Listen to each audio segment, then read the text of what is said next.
Versailles in the late 1700s is an oasis of extravagance, surrounded by a land in despair. And with an uncertain king at the helm, France is charting a course for disaster. After 19 years of marriage, Louis has sired 4 children. Yet as a king, he remains impotent. In an attempt to demonstrate leadership, Louis dabbles in financial reforms. But his misguided interfering burdens the poor with heavy taxes, while the nobility pay hardly at all. With the economy in shambles, the banks force Louis to hire a finance minister, Jacques Necker. An enlightened thinker, Necker is popular with the people in a way that Louis can only envy.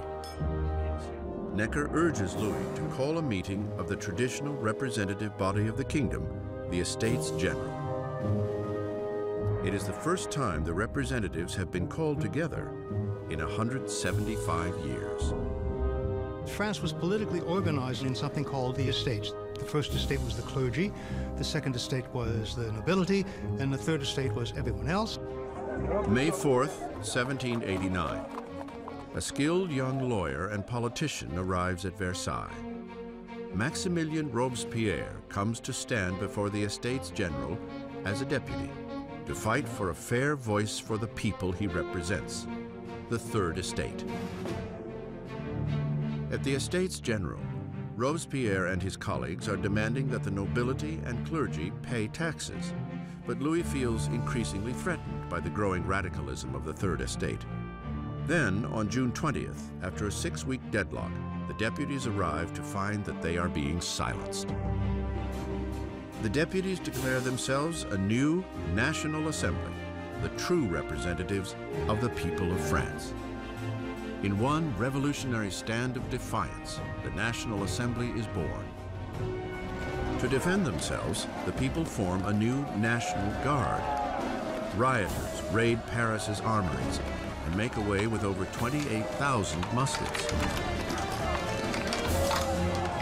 The only thing missing is gunpowder, and the people know just where to get it. In the center of Paris, there looms a massive stone dungeon, notorious as a symbol of feudal rule, the Bastille. The prison houses the city's stores of gunpowder and is legendary as a den of torture and unspeakable deaths.